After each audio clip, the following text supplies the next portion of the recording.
Hey all welcome back to our channel. இன்றைக்கி இந்த வீடியோவில் வந்து கார்த்திகை தீபத்துக்காக நம்ம வந்து விளக்கெல்லாம் நம்ம வந்து வாங்கிடுவோம் இல்லையா. ஸோ வந்து வாங்கின புது விளக்கை வந்து ரெடி பண்ணிடுவோம். தண்ணியிலலாம் போட்டு சம்டைம்ஸ் வந்து பெயிண்ட்லாம் பண்ணி ரெடி பண்ணலாம்.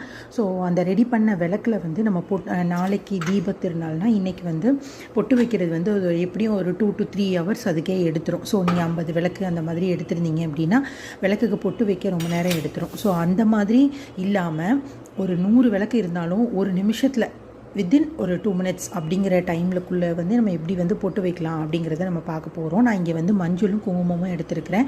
ஸோ விளக்கை வந்து இந்த மாதிரி நான் புது விளக்குங்கிறதுனால ஜஸ்ட்டு ஊரெல்லாம் வைக்கல, நான் வாஷ் பண்ணி எடுத்துக்கிட்டேன். எடுத்தோடனே அது அந்த ஈரமாக இருக்கிற டைம்லேயே வந்து இந்த மஞ்சளை வந்து நம்ம வந்து இந்த மாதிரி நம்ம பொட்டு வைக்க போகிறோம். ஸோ இந்த மாதிரி ஃபுல்லாக அதில் மஞ்சளில் பொட்டு வைக்கிறதுனால இது எண்ணெயும் லீக் ஆகாது.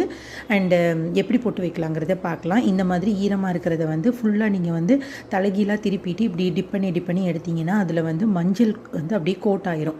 ஸோ அந்த டிப்பில் வந்து மஞ்சள் எரிஞ்சால் அது வந்து ஒரு மாதிரி கருப்பாகும். அப்படி எரியாமல் இருக்கணும்னா அந்த இடத்த மட்டும் நீங்கள் லைட்டாக இந்த மாதிரி தொடச்சிக்கோங்க. அதுக்கப்புறம் குங்குமத்தை எடுத்து இந்த மாதிரி 3 பக்கம் நீங்கள் வச்சுட்டிங்கன்னா ஒரு நிமிஷத்தில் வந்து நம்ம வந்து விளக்குக்கு பொட்டு வச்சிடலாம். இதுதான் வந்து நம்ம கார்த்திகைக்காக ப்ரிப்பரேஷன் விளக்கெல்லாம் நம்ம ரெடி பண்ணுவோம் இல்லையா. ஸோ அதுக்கான பொட்டு வைக்கிறதுக்கான ஒரு குயிக்கான ஒரு சூப்பரான ஒரு டிப்பு இது. ஸோ இந்த ஐடியா வந்து அப்படியே பிடிச்சிருக்கும் அப்படின்னு நினைக்கிறேன். அண்ட் அது மட்டும் இல்லாமல் நான் வந்து இங்கே வந்து 6-7 விளக்கு எடுத்துகிட்டு அதில் வந்து எப்படி வந்து குயிக்காக பொட்டு வைக்கிறதுங்கிறது எல்லா விளக்குலையும் நான் பொட்டு வச்சு காமிச்சிருக்கிறேன். ஸோ இந்த மாதிரி ஃபஸ்ட்டு மஞ்சள் வச்சுட்டு அதுக்கப்புறம் வந்து நீங்கள் வந்து குங்குமத்தை வந்து தடவினா போதும். அண்டு சில பேர் வந்து குங்குமத்தை வந்து ஒரு சைடில் மட்டும் வைப்பாங்க. அப்படி வச்சிங்க அப்படின்னா அது இன்னமும் வந்து உங்களுக்கு வந்து பொட்டு வைக்கிறதுக்கு ரொம்பவே ஈஸியாக இருக்கும். இதுக்கு மேலே நீங்கள் வந்து திரி போட்டு நம்ம நெய் அந்த மாதிரி எது ஊற்றினாலும் அது வந்து அந்த ஓரமாக இருக்கிற இடத்துல வந்து கொஞ்சம் லீக் ஆகாமல் இருக்கும். ஸோ நீங்கள் நார்மலாக சந்தனம் குங்குமம் இல்லை மஞ்சள் குங்குமம்லாம் கரைச்சி நீங்கள் பொட்டு வச்சிங்க அப்படின்னா ரொம்ப டைம் எடுக்கும். ஸோ வந்து அகல் விளக்கில் வந்து எப்படி வந்து குயிக்காக இன்ஸ்டண்ட்டாக எப்படி வந்து ஃபுல் விளக்குக்கும் வந்து பொட்டு வந்து ஈஸியாக வச்சு கம்ப்ளீட் பண்ணலாம் அப்படிங்கிறதுக்கான ஐடியா தான் இது.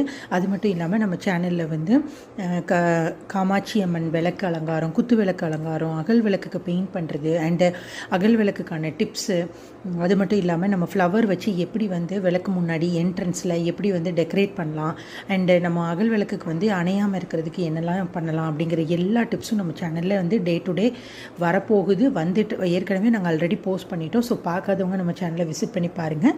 நான் இங்கே இருக்கிற 6-9 விளக்குக்கும் வந்து இந்த மாதிரி நான் வந்து டக்குன்னு பொட்டு வச்சுட்டேன். ஸோ வந்து இந்த ஐடியா பிடிச்சிருந்துச்சுன்னா நம்ம சேனலை சப்ஸ்கிரைப் பண்ணி சப்போர்ட்